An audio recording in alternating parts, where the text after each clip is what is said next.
La profesora María Angélica Illanes. Profesora, ¿nos escucha? Sí, sí, las escucho. Muy buenos días. ¿Cómo está, Muchas profesora? gracias. Bien, gracias. Muchas gracias por la invitación. Y es una alegría para mí estar aquí en vuestro programa. Qué bueno. Está niebla usted en este momento, ¿cierto? ¿O Sí, acá en estoy Valdivia? en niebla con harto viento. Ahí se puede ver un poco el viento. Sí, pero sin ninguna avería ni gotera hasta este momento. Me imagino. Bien, pues, profesora, supongo que usted nos tiene varias novedades. Nosotros estamos expectantes también a propósito de este tema del Premio Nacional de Historia, toda esta campaña se podría decir campaña, pero reconocimiento también que se ha hecho hacia su obra durante todos estos años, pero específicamente a propósito del Premio Nacional de Historia 2022, ¿cierto? Estamos Sí. para eso, la postulación que está haciendo nuestra casa de estudios.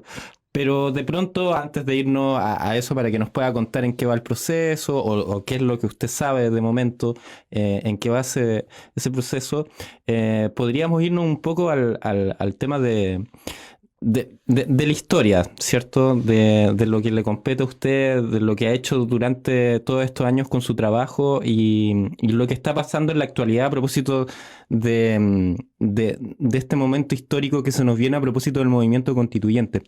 Yo estaba leyendo una entrevista que usted dio en el Mostrador, donde dice: en Chile muestran una historia dulce como miel donde no caben mujeres mapuches ni obreros, ¿cierto? Entonces yo me preguntaba quiénes serán los apicultores que trabajan o nos han hecho pensar que nuestra historia es dulce como la miel. Quizás partir por ahí. Claro. Bueno, la verdad es que yo me estaba refiriendo a la historia escolar. ¿Ah? Exacto, Ahí, ¿sí? lo que pasa que a veces los periodistas no ponen las cosas completas. Me refería a la historia escolar. Porque cuando se habla de historia oficial, yo siempre digo es la historia escolar, porque es la narrativa Exacto. de los regímenes, digamos, políticos que gobiernan y que buscan de alguna manera que los jóvenes tengan una idiosincrasia relacionada con el orden, o sea, qué es lo que a ellos, digamos, les compete también mantener. Entonces, la historia no muestra las luchas, muestra personajes, digamos, del mundo mapuche, algunas mujeres, algunos personajes, ¿no? Pero no muestra las luchas, no muestra la historia como un proceso de lucha de, del pueblo y de todas sus digamos, protagonistas por construir su historia. La historia es eso, es una historia de las luchas. Entonces, por eso digo que en la historia escolar, que es la historia oficial, se esconde un poco esa narrativa de la lucha porque, digamos, se le teme, digamos, a esa historia. Y por eso que cuando los mismos estudiantes en tercero y cuarto han sido protagonistas, Mm. entonces ellos ya saben, no solamente por la narrativa historiográfica de las luchas de la historia, sino que ellos mismos han protagonizado las luchas. Entonces, los regímenes políticos no hacen otra cosa que eliminarla, digamos, del currículum prácticamente en tercer y cuarto medio. Entonces, eso es gravísimo y yo decía que no he visto en el gobierno una intención de reponer ese currículum de historia, porque es grave, porque la historia no es solo una narrativa, sino que es es el relato de lo que somos, porque no podemos saber lo que somos si no sabemos lo que hemos sido. Es como si ustedes quisieran saber lo que son sin conocer su propia historia como jóvenes, digamos, o como la historia de su familia, o sin saber de dónde vienen y cómo llegaron a ser lo que son. Entonces, es tan grave que por eso digo que hay un temor a mostrar la narrativa histórica en la historia oficial escolar. Claro. Y por eso digo que es dulce como la miel, es decir, se muestran las obras de los gobiernos, se muestran, digamos, los héroes, se muestran, digamos, los elementos que han llegado, digamos, a instalarse, pero sin saber cómo se llegan a instalar esos procesos, ¿no? O esos fenómenos que se relatan. Entonces, por eso, cuando uno entra a un currículum escolar, se da cuenta de que no hay pertenencia. Por eso que, como decíamos con la periodista que me entrevistó, ella y yo nos quedábamos dormidas en las clases de historia. Y yo nunca pensé que iba a estudiar historia, porque para mí era una lata. O sea, no sabía qué significaba todo eso. Claro. ¿Qué relevancia tenía cada gobierno? Incluso cuando yo empecé a hacer clases en el colegio, en una escuela, me tocó la dictadura y ahí nos dieron un currículum de historia que solamente teníamos que pasar la biografía de ciertos personajes, que eran, por supuesto, Bernardo Higgins, Diego Portales, Manuel Montt, puros personajes, digamos, de sistemas políticos conservadores que no tenían nada que ver con los niños y a los cuales yo enseñaba. Entonces, estaba en una situación, digamos, como profesora, muy, muy desilusionada, ¿no? De lo que tenía que entregarle. Exacto. Bien, doctora María Angélica Illanes, ahí nos sale en el GC, candidata a Premio Nacional de Historia 2022. Dice los Canelos ahí arriba, yo paso el dato para el colega que está ahí haciendo el GC para que pueda poner nuestro programa en Comuna 13, 90.1 FM Radio Watch. Profesora, antes de dejarla ahí con Francisca, y a propósito de lo que usted nos cuenta y lo que tuvo que vivir en el caso de la dictadura al momento de realizar clases con esta permanente censura que existió, yo solo como quizás... Para complementar eso que usted decía, acá en la radio también nosotros encontramos ahí acá antes se tocaban vinilos, entonces encontramos vinilos en la época de la dictadura donde decían no tocar, que no se podía tocar cierta música. Entonces, claro, la censura fue transversal en todas las áreas de la vida acá en nuestro país durante la época de la dictadura. Pero quedándome quizá un poco sobre eso, sobre lo que usted decía, de que la mayoría de las veces la historia... para los jóvenes, para quienes estudiamos historia cuando estuvimos en básica y en enseñanza media, una historia muy lineal y muy de hitos y muy poco de la reflexión respecto a los hechos históricos. Yo no sé qué le pasa a usted. Ahí yo le escuchaba decir que tampoco ve como algo de urgencia respecto al tema de la historia en este nuevo gobierno o los gobiernos también que han ido pasando. A propósito también que se disminuyeron las horas de historia, tengo entendido, en algún momento. Entonces, yo no sé qué le pasa a usted respecto a eso, al daño quizás que pueda ocasionar esto de una historia poco reflexiva, pero también con esto de la cultura de la inmediatez. Yo no sé si usted lo siente así con todo esto de las redes sociales, donde la reflexión no ha quedado un poco de lado, creo yo, en las distintas áreas, a propósito de lo inmediato, no sé, el eslogan, creo yo, de las personas que están en enseñanza media o las generaciones nuevas que vienen, es como mucho texto, que no se quiere reflexionar más allá, y creo que también estos dispositivos nuevos, celulares, han influenciado mucho en eso. Entonces, ¿cómo ve que evoluciona este tema? ¿Si lo ve con preocupación? ¿Cómo ve estas nuevas generaciones también?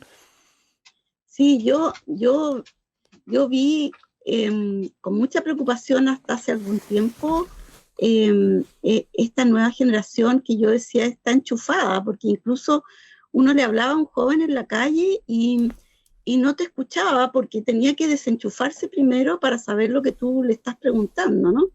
Entonces sentía que era una generación que no estaba con los pies en la tierra, ni mucho menos con los pies en su historia, ¿no? Entonces tenía mucha preocupación, pero la verdad es que eso se me pasó un poco con la revuelta social. Me di cuenta que sí, los jóvenes están muy conectados con la tierra y con lo que pasa, y que no solamente estaban conectados, sino que son capaces de hacer un cuestionamiento y una acción crítica respecto del sistema, ¿no?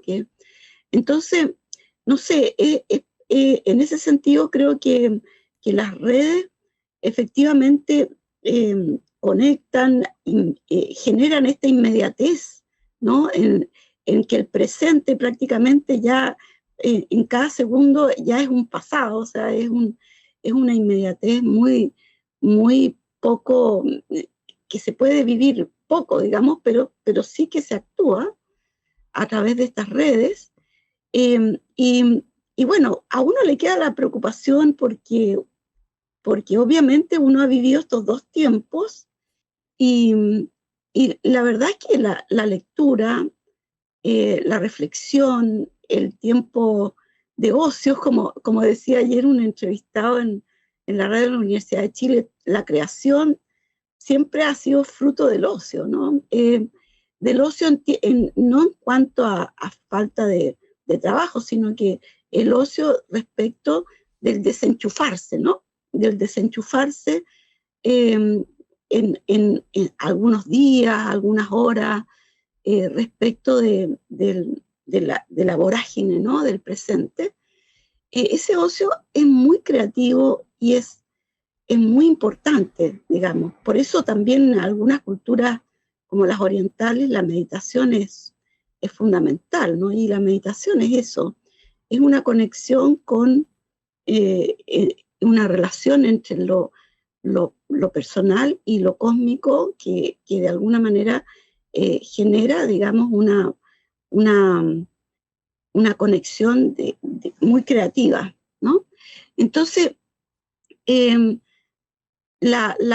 pero yo no estoy autorizada en realidad para, para pronunciarme o para juzgar este tiempo, cómo lo viven los jóvenes. Es un lenguaje distinto, es un mundo distinto que yo antes me preocupaba mucho, pero ahora lo respeto sin mayor preocupación porque pienso que ustedes en algún momento son capaces de estar plenamente atentos a lo que se vive, ¿no? Entonces, en ese sentido, creo que hacen historia también a su modo, en su propio lenguaje y con sus propios recursos.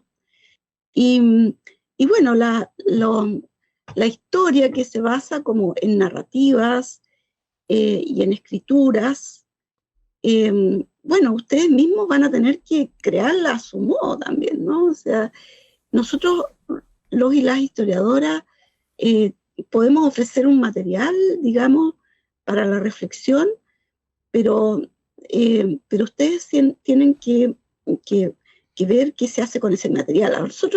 A mí lo que más me interesa es que la narrativa de lo que hemos sido exprese nuestro proceso histórico desde las luchas de los pueblos, ¿ya? Porque esa es la historia, si no tendríamos que quedarnos congelados, digamos, ¿no? Y la historia no la han hecho los personajes principales, los gobernantes, sino que los gobernantes expresan lo que los pueblos van levantando como sus banderas, sus demandas. Entonces, eso es lo que interesa, ¿no? Es más bien como la cualidad de la narrativa. Es como decir que la narrativa efectivamente interprete lo que hemos sido y lo que hemos hecho. ¿Mm? Bien. Francisca Mancilla. Profesora, muy buenos días. Buenos días, Francisca.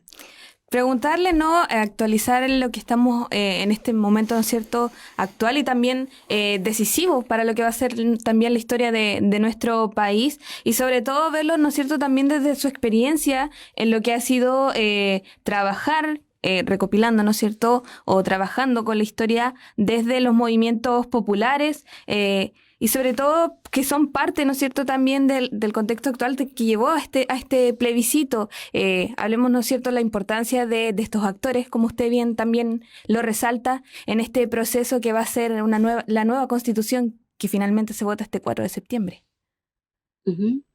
Bueno, estamos viviendo un momento crucial de la historia, como podemos ver, justamente lo que yo les decía, ¿no? Es impensable que este proceso se enseñe en los colegios, como que llegó el año 22 y se levanta una constituyente y saca esta constitución, digamos. Claro. Eso es impensable, o sea, si no se explica esa constituyente como fruto de un levantamiento social, digamos, ampliado a todo nivel, no se entiende, ¿ya? Entonces, justamente este momento nos muestra, nos devela todo el proceso de la historia. Es muy interesante por eso, porque hay ciertos momentos de la historia que son emblemáticos para mostrarnos cómo se realiza, se construye la historia.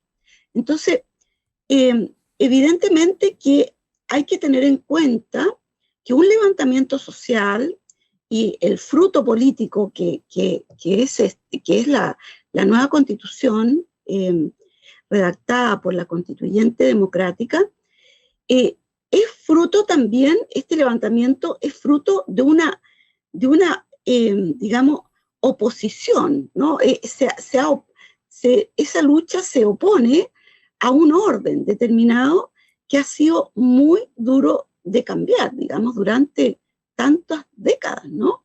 Entonces, evidentemente que esa lucha que se manifestó en un momento no se clausura totalmente, ¿no?, con la nueva constitución redactada. Si bien este es un encauzamiento político, ya también es un fruto de una lucha y de una oposición a una orden anterior que estaba cristalizado en la Constitución del 80. Entonces, esta lucha no ha terminado, y va a prolongarse a partir, digamos, de, en este momento, con todo lo que ya está significando la posibilidad de lo que está generando el plebiscito que viene, ¿no? Entonces, ayer toda la derecha se aglutinó en torno al rechazo y está, digamos, con toda su fuerza, incluso aglutinando sus huestes para esta batalla. Y esta lucha entonces continúa. Por lo tanto, lo más importante, no que los sectores, las fuerzas, digamos, que han sacado a luz esta nueva Carta Fundamental, que es fruto de un nuevo proyecto social, no puede bajar sus laureles con esta escritura, ¿ya? Porque la lucha continúa y está en su etapa más álgida, ¿no?, en este momento. Entramos a la etapa decisiva de esta lucha. Entonces, desde, digamos, lo que ocurre del 2019 al 2022, es esta fase que en la historia obviamente se va a llamar la fase, digamos, de la revuelta social y constituyente, y va, digamos, este es uno de sus capítulos fundamentales, y la lucha es la más dura, la que viene ahora, ¿ya? Por lo tanto, así como toda la derecha no solo se ha aglutinado, sino que ha disciplinado sus huestes, es decir, si no votan rechazo son expulsados, así, digamos, las fuerzas del cambio, las fuerzas pro-constituyentes, tienen que aglutinarse, ¿no? Y generar, digamos, una suerte de disciplina por el apruebo que esté, digamos, nos conduzca a una transformación. Si no, todo se va a perder y vamos además a caer en una situación bastante crítica, ¿no?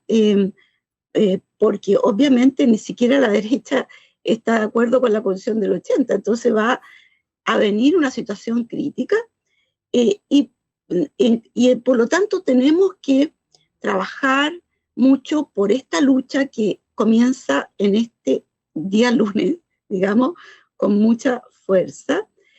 Y bueno, también quería decir al respecto, pero que podemos seguir conversando más sobre el tema. Sí.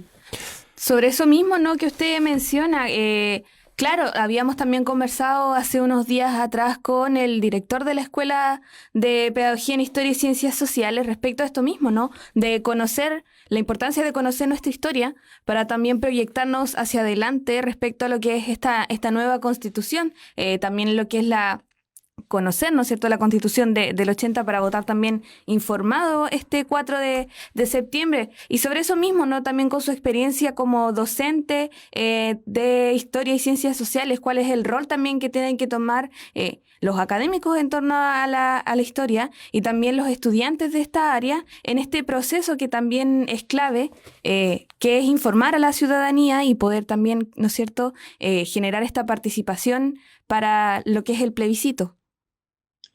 Sí, yo creo que todos, académicos, no académicos, estudiantes y toda la sociedad civil, digamos, democrática, tiene que, digamos, trabajar por esta nueva constitución, ¿no? Y obviamente yo creo que no es solo una cuestión de información, tiene que haber una profunda información por acápites, por temas, por pertinencia de la gente en relación a la nueva constitución, pero también resulta que los pueblos tienen miedo a los cambios, ¿ya? A veces, o sea, hay una contradicción profunda en la historia, que es por una parte, y por eso se producen los estallidos, porque la gente aguanta y aguanta y aguanta y aguanta, digamos, hasta que la situación revienta. ¿Sí? Las revoluciones han sido así, ¿no? Y eso es lo mismo, o sea, en este momento que ya hubo esa explosión social, que se canalizó políticamente, que se levantó un texto que genera principalmente cambios políticos sustanciales, la gente le teme a ese cambio también, o sea, no es pura lucha esto, también es inercia, ¿no? Es la dialéctica entre la inercia y la lucha. Entonces, es muy importante, yo le decía al grupo Watch que está trabajando por esta constitución, es muy importante que levantemos una campaña muy positiva, muy alegre, muy en pro, digamos, de lo bueno que significarían estos cambios para toda la sociedad. Fue lo que hicimos en la época del plebiscito del sí y el no, en la época de la dictadura. Ya no dábamos más con la dictadura, pero la gente temía el cambio igual, no sabían lo que podía venir después de este orden férreo, ¿no?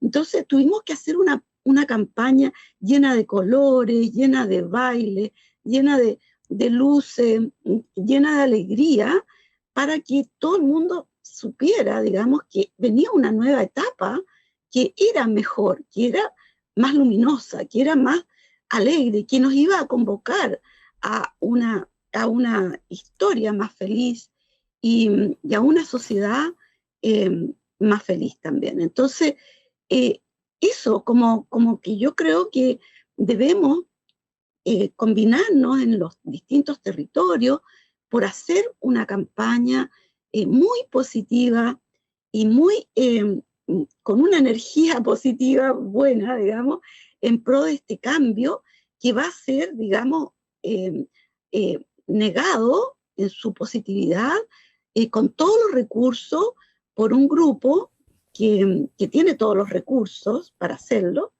y que sin duda va a haber afectado en parte sus intereses con esta nueva constitución. Claro. Bien, en Comuna 13, doctora María Angélica Illanes, candidata a Premio Nacional de Historia, también académica del Instituto de Historia y Ciencias Sociales del UH. La profe me hizo clase cuando yo estuve en primero de Historia. Siempre se lo Sí, recuerdo sí, me acuerdo de por si no se... me acuerdo de tu carita, me No, acuerdo. no. Sí, estaba más joven en ese tiempo, pero Más tuve la joven. suerte, tuve el honor de tener clases con la profesora María Angélica Illanes. Gracias. Em, eh, Antes de salirnos del tema constituyente, ¿cierto? Y muy bien explicado, creo yo, respecto al tema de cómo debería ser explicada la historia de pronto en las aulas, que los procesos no llegan por sí solos y aparecen ahí en el libro de clases de historia, sino que hay procesos previos de muchos años también. Digo, el estallido social no se da solamente ahí en octubre, ¿cierto?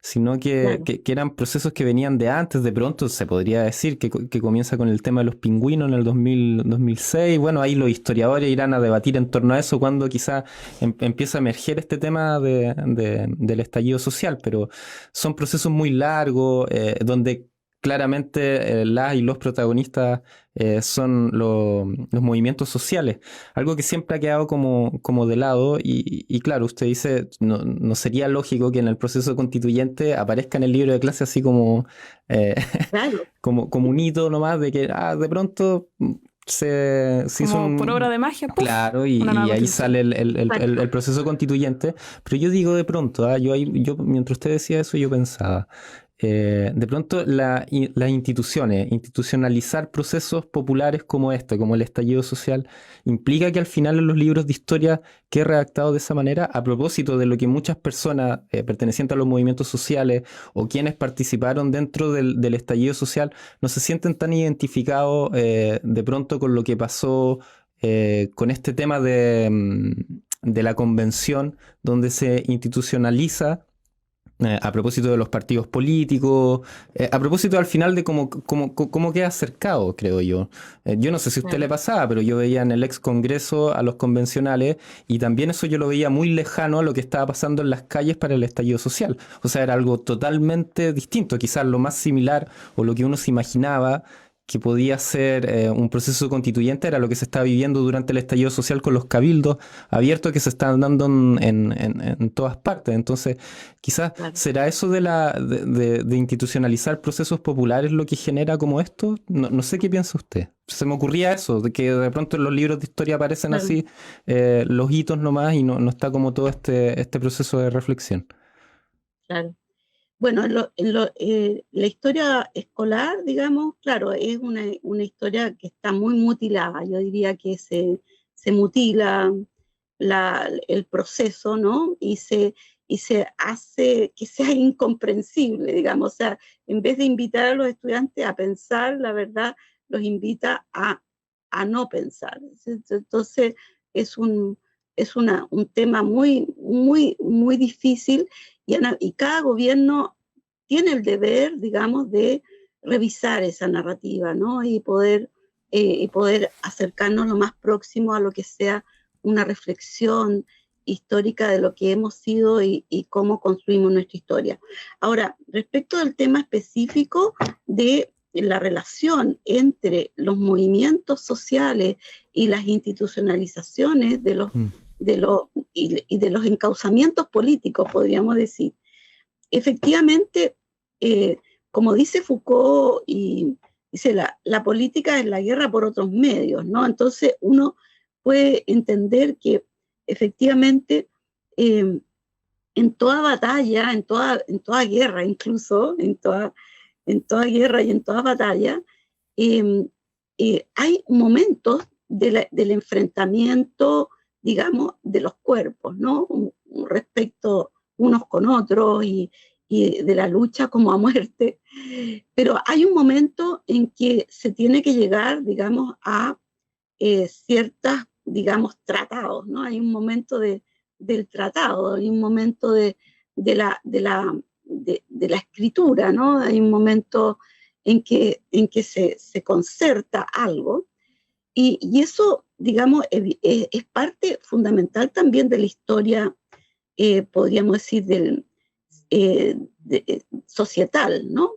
Porque si no, ya nos habríamos muerto unos a otros en la selva. O sea, si seguimos peleando eternamente cuerpo a cuerpo, nos matamos unos a otros, digamos, o sea, es el caos. Entonces, en ese sentido, la supervivencia también de la sociedad requiere que del momento de la lucha, del enfrentamiento, del conflicto, también haya un encauzamiento que es la política, ¿no? Y en ese encauzamiento político, claro, hay posibilidades de que se recoja realmente esa demanda, o hay posibilidades de que esa demanda quede también relativamente mutilada. Nunca va a poder ser, digamos, totalmente obviada, pero sí puede ser relativamente mutilada. Sin embargo, por ejemplo, la demanda de la Asamblea Constituyente que surgió, digamos, en el mismo proceso de que se estaba institucionalizando el conflicto por parte del gobierno y de los parlamentarios. Sin embargo, el pueblo en este caso fue capaz prácticamente de generar una Asamblea Constituyente por la vía de la votación democrática, ¿ya? Porque la constituyente, justamente, y por eso la lucha que se dio al interior de esta constituyente, la constituyente tenía una representación muy, podríamos decir, encarnada de los pueblos, muy encarnada de los pueblos, y fue muy democrática, digamos. Y este hecho es, a mi juicio, lo más relevante, de que incluso la elección democrática de la constituyente fue capaz de sobreponerse a una institucionalización, digamos, muy vertical del conflicto social. Entonces, fue capaz de superponerse a eso y generar esta instancia tan democrática. Pero eso también es digamos, el flanco que significa que también la vuelve frágil respecto a una derecha que nunca ha aceptado una constitución democrática. Nunca. O sea, siempre en este proceso se ha dado mucho énfasis a que esta es la primera constituyente democrática. Y eso es así. Pero no sabemos si eso va a poder llegar a fructificar finalmente, porque la derecha nunca ha aceptado una constituyente democrática. El año 28 también se dio, en la medida de ese régimen democrático que había a principio de la República, que siempre era muy restringido, pero de todas maneras con una representación de todos los pueblos, el año 28, y con una digamos, una escritura y un texto que se sintió que representaba todas las demandas de los pueblos. Sin embargo, la derecha no aceptó esa constitución y se levantó en armas y nos impuso la constitución del 33. Y el año 25, a pesar de que había una asamblea constituyente con muchas demandas, que corresponde más bien a los cabildos que hubieron en el año 19. Sin embargo, después se hizo una constitución con muy poca gente, digamos. O sea, y la constitución del 80, ¿para qué decir? Se hizo a puerta cerrada, mientras se bombardeaba la moneda, inmediatamente se comenzó a escribir una nueva constitución que echara abajo la del 25, que había recogido algunas demandas o que había levantado el Estado. La constitución del 25 había, eso es lo más importante de esa constitución, que había levantado al Estado como un sujeto histórico que de alguna manera iba a encarnar las demandas de la sociedad popular y de clases medias, digamos, ¿no? Entonces, nunca la derecha ha aceptado una constitución democrática. Entonces, estamos en una disyuntiva muy radical y muy importante, y que tenemos que ver la posibilidad de efectivamente que fructifique esta democracia, a esta constituyente democrática, que termine fructificando, ¿no? Porque en este momento es una propuesta, y estamos ante una disyuntiva histórica decisiva. Perfecto. María Angélica Illanes, entonces, candidata al Premio Nacional de Historia 2022 y también académica del Instituto de Historia y Ciencias Sociales de UH, acá en Radio UH en Comuna 13. Y para salir del tema, ahora sí o sí, pero son preguntas que van saliendo ahí y probablemente va a ser el debate ahí en el futuro, profesora, a propósito de cómo se va a escribir respecto a este proceso en los libros de historia y cómo se va a enseñar, y vamos a ver si van a seguir con esto de mostrar la historia dulce como la miel, a propósito de la historia Claro. en enseñanza media. ¿Usted cómo cree que debería quedar esto plasmado en los libros como estallido social? Yo creo que algunos van a decir, no, esto fue una crisis social, revuelta, octubre chileno. ¿Cómo usted cree que debería quedar plasmado en los libros de historia este proceso histórico a propósito de lo que pasó en octubre del 2019?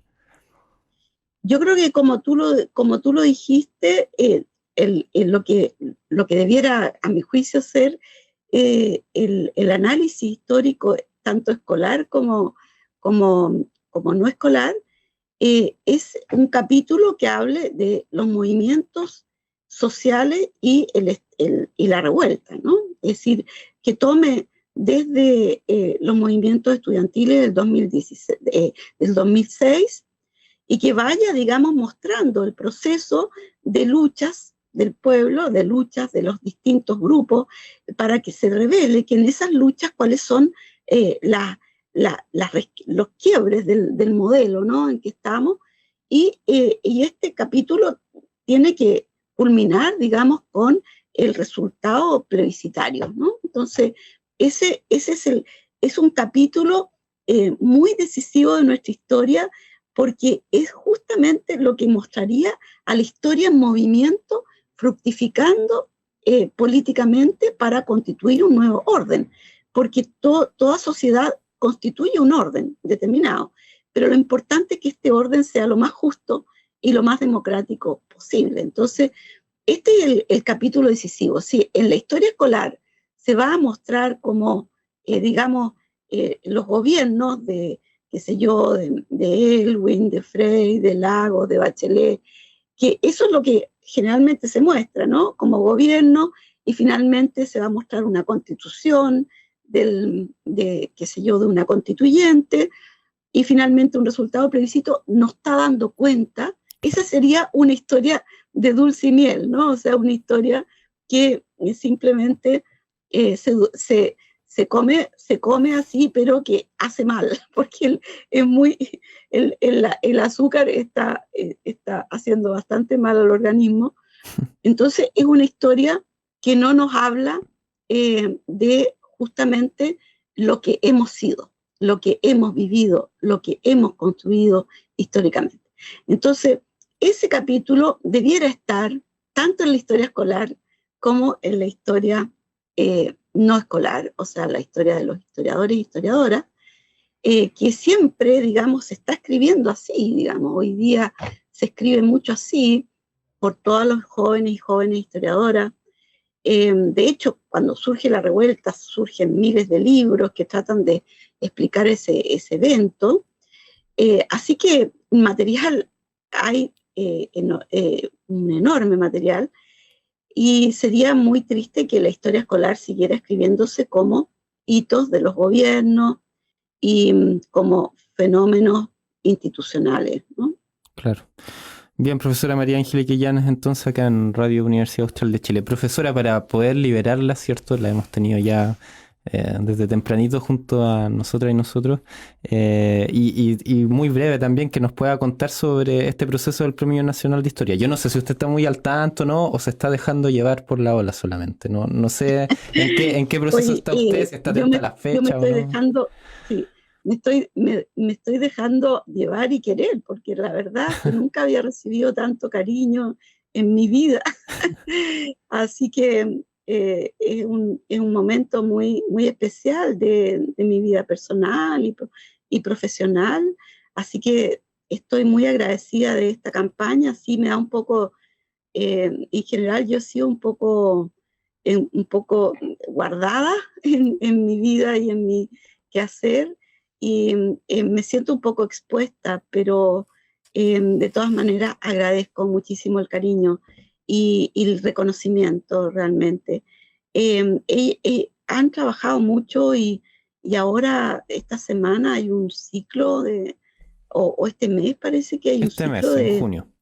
de conversaciones sobre algunos de mis trabajos, así que estoy muy, muy emocionada porque la verdad es que mis libros casi nunca se han presentado porque a mí me da vergüenza pedirle a alguien que tenga que hacer ese trabajo de leer, presentar. Así que esto es como una presentación cuádruple o múltiple. Así que muy agradecida, la verdad, de todo el trabajo que han hecho mis colegas. La verdad es que los votos son difíciles y posiblemente no los tenga, pero ya esto para mí es un tremendo premio, la verdad. Muchas gracias por todo lo que hacen.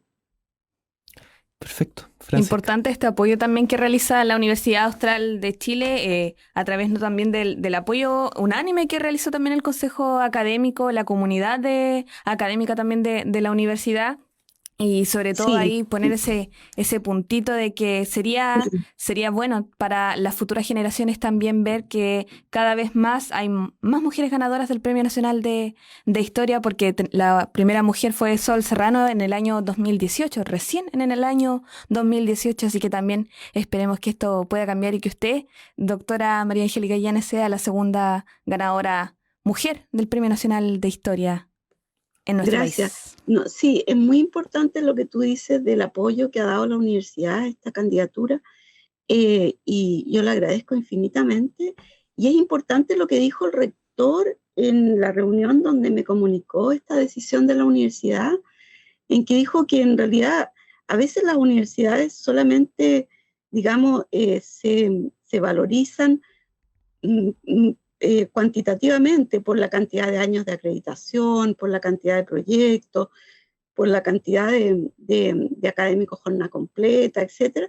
Pero la verdad es que lo más rico de las universidades son sus académicos y académicas. Entonces, es muy valioso que la Universidad Austral valore a sus académicos, ¿no? No solamente agradezco en este caso mi reconocimiento que ha hecho a mi persona, el reconocimiento que ha hecho a mi persona, sino que también que se continúe en este trabajo, ¿no? De reconocer a todos y todas las académicas, que sí, la universidad tiene muchos premios y reconocimientos, pero sí se puede incluso intensificar este reconocimiento, ¿no? En el proceso de desarrollo de los académicos y académicas en su labor de investigación y su gran aporte al país que hacen desde las universidades. Bien, pues profesora María Angélica Illanes, le agradecemos. Solo para recordarle, hoy comienza estos ciclos que se van a estar haciendo sobre su obra durante todo el mes de junio y un poquito de julio. Entonces parte hoy día lunes 6, ¿cierto? A las 18:30 horas. Van a estar primero con azote, salario y ley. Disciplinamiento de la mano de obra en la minería de Atacama 1817-1850. Eso va a ser lo de hoy. A las 18:30, Escuela de Historia de Ciencias Sociales, Universidad de Chile, creo que es, y Núcleo de Historia Social Popular. Son quienes van a estar ahí acompañando. Así que para que puedan estar ahí atentos a las redes sociales de la Escuela de Historia UH, Escuela Historia UH por Instagram y también en Facebook, para que se puedan enterar sobre estos ciclos de conversatorio. Le agradecemos, profesora. Gracias a ustedes. Que esté bien. Que esté muy bien, muchas gracias. Una muy buena semana. Usted igual. Igualmente. Gracias por este encuentro. Felicidades. Chao. Nos vemos pronto. Que esté bien. Hasta luego. Nos vemos.